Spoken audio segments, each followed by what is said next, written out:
Have you ever wondered what it's like thousands of years before the first written word, before the Great Pyramids, before the rise of the great ancient empires? Get ready to uncover some secrets in our prehistoric life that will blow your mind.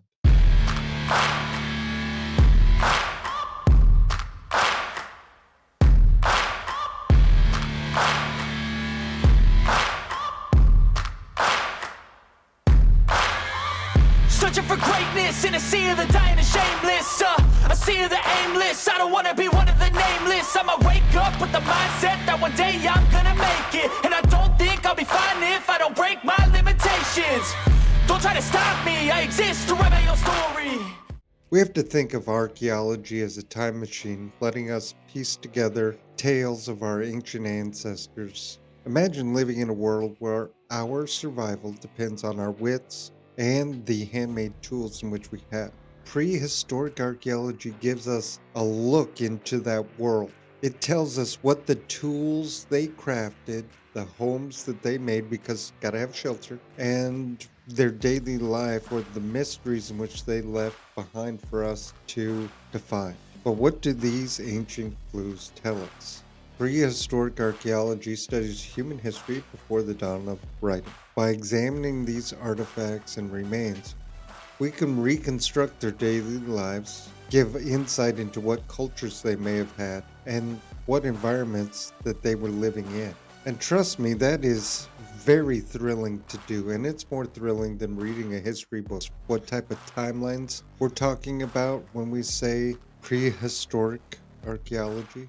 So, modern humans, Homo sapiens, emerged around 500 to 300,000 years ago. Homo sapien line started about 750,000 years ago.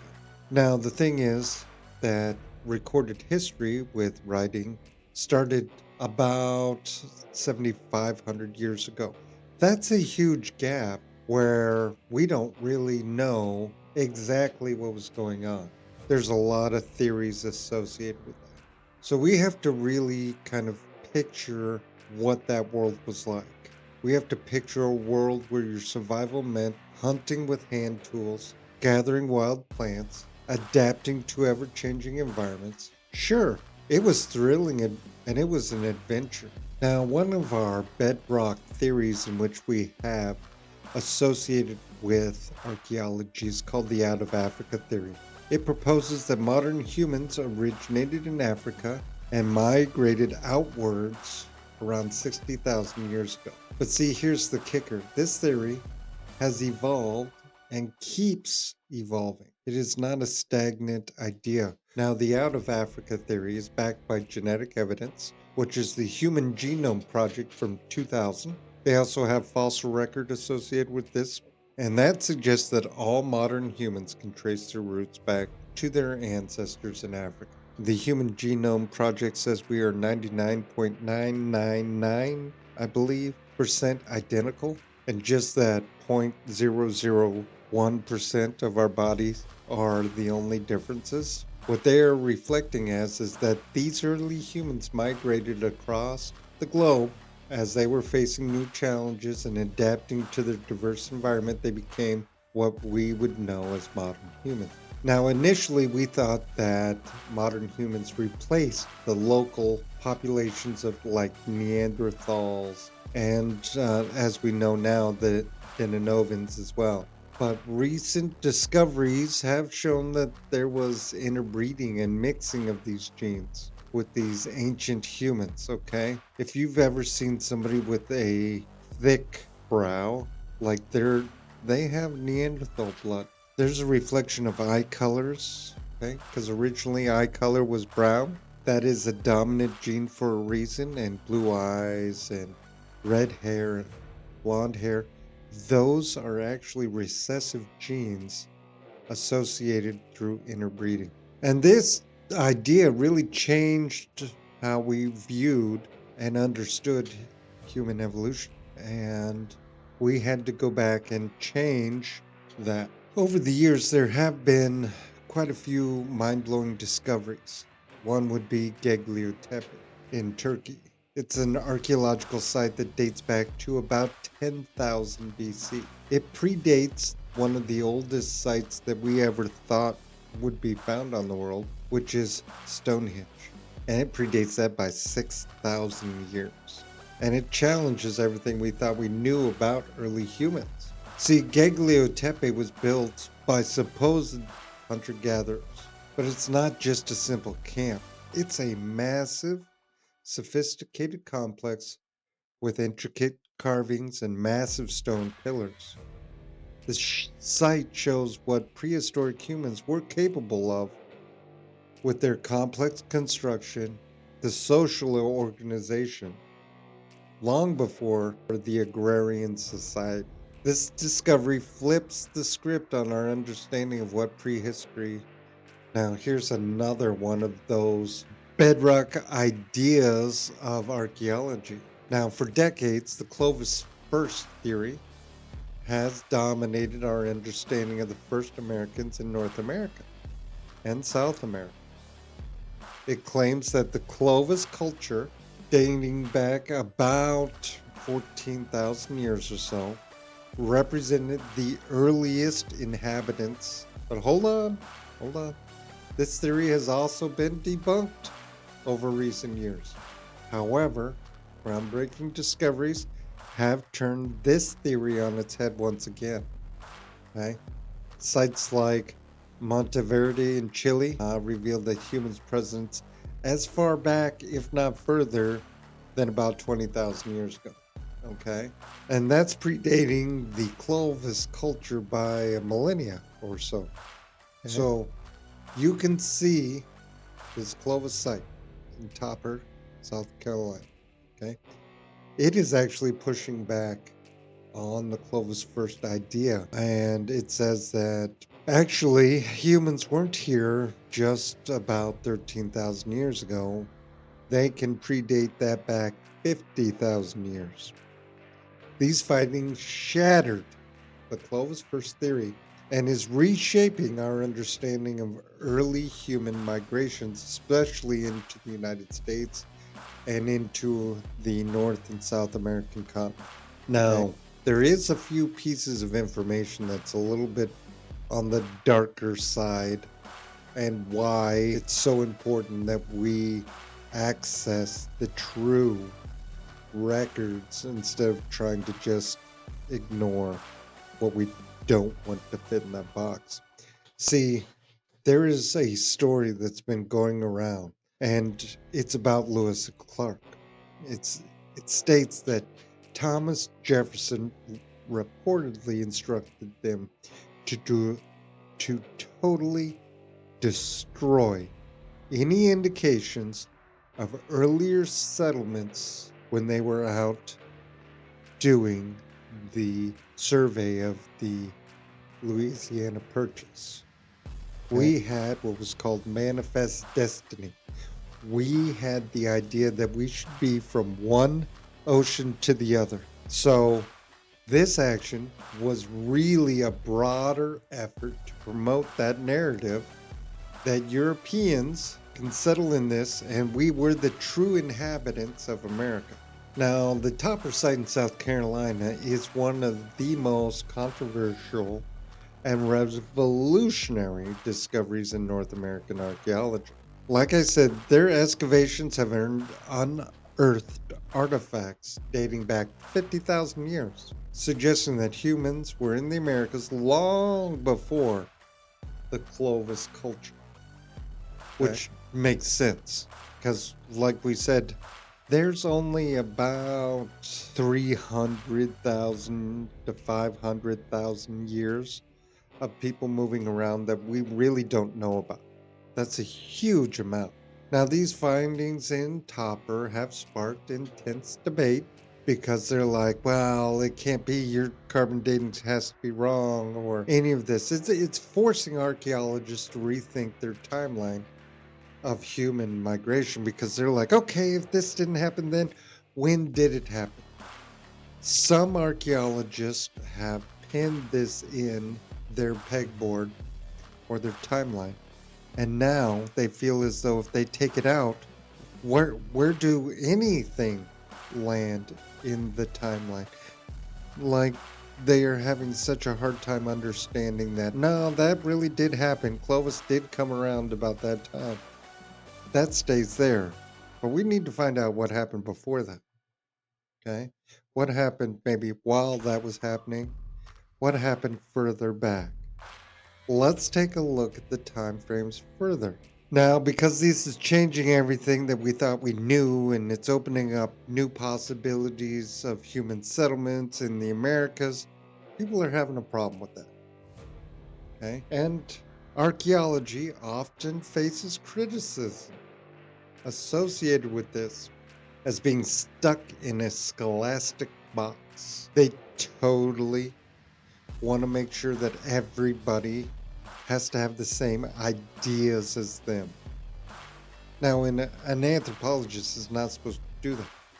However, when you're talking to an individual who has lived their whole life inside a box of archaeology, and it has been interwoven like a giant root ball to a tree, it's got the roots coming through back and forth and back and forth. Okay? It's starting to run out of room inside that box. But they cannot fathom going outside that box.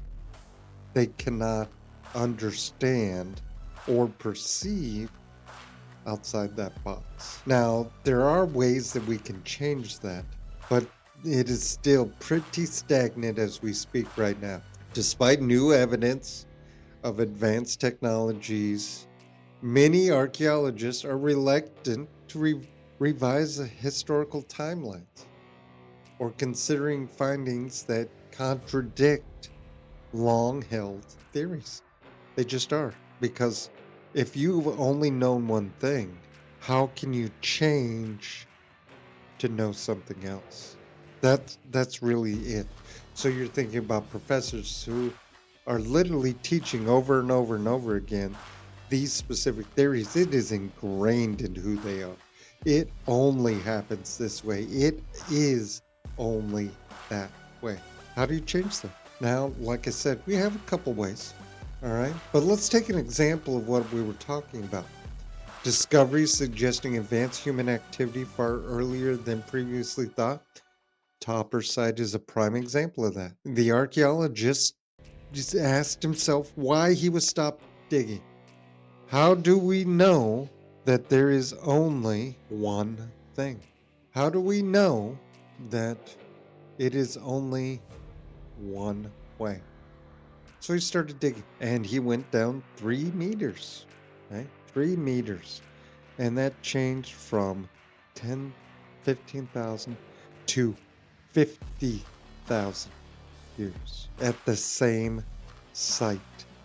It was an original Clovis site, but they had obviously came through what was a previous site and utilized that. And then all of a sudden, this guy just found it. He just said, I'm not going to stop.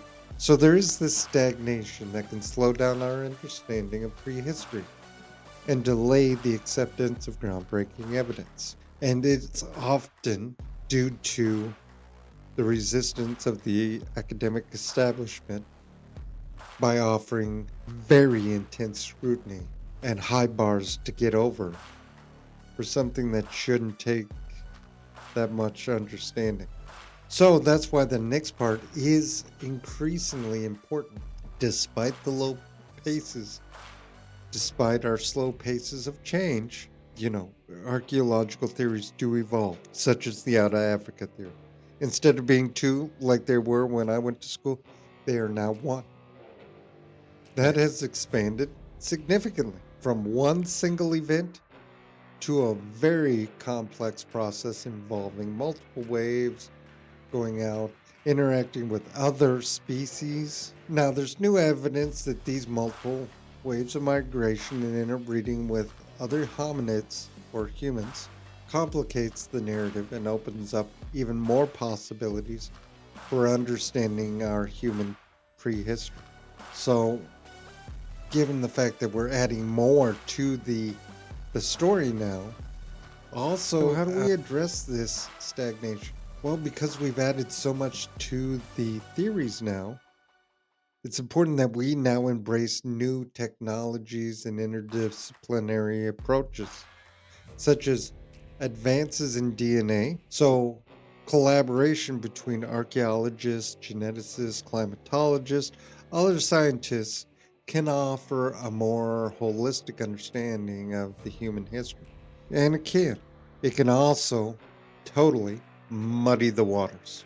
So, in order to understand that collaboration can be beneficial, I think everybody can understand that. But can collaboration be detrimental as well? You betcha. You betcha. Geneticists saying that can't happen. Climatologists saying the water was up higher than what that was. They got an average rainfall of 37 feet per year.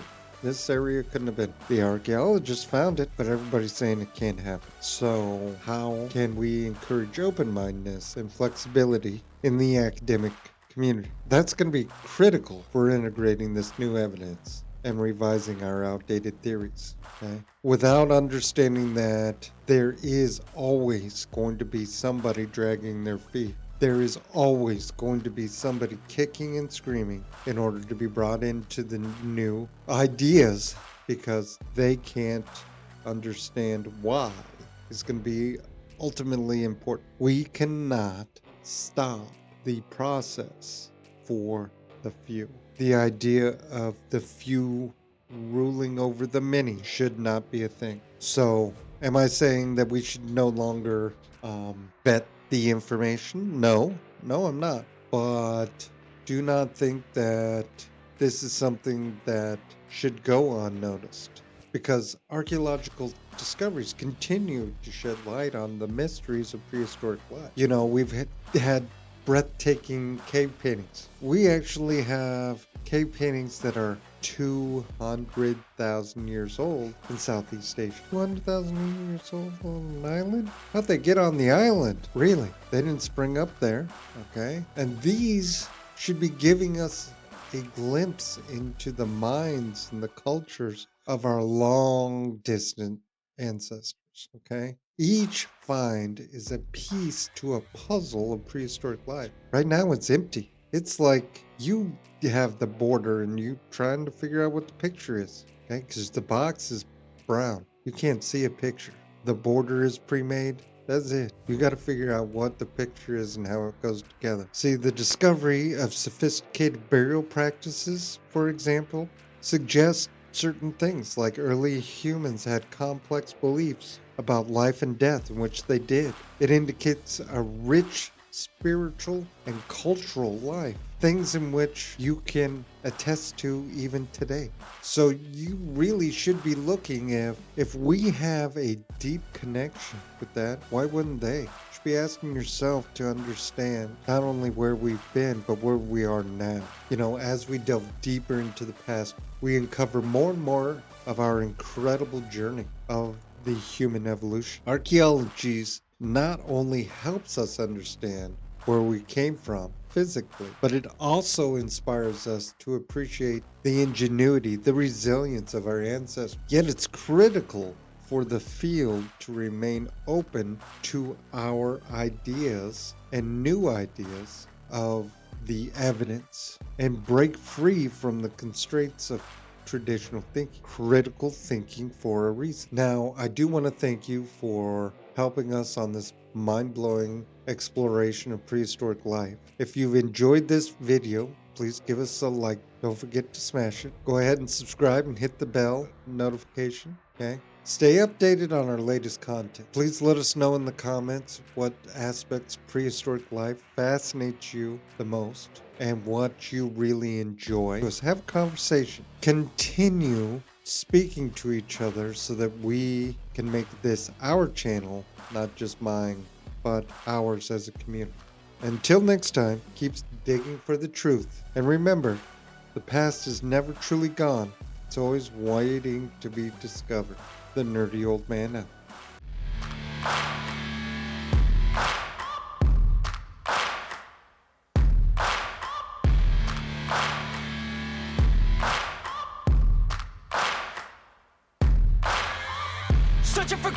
lightness in a sea of the dying and shameless.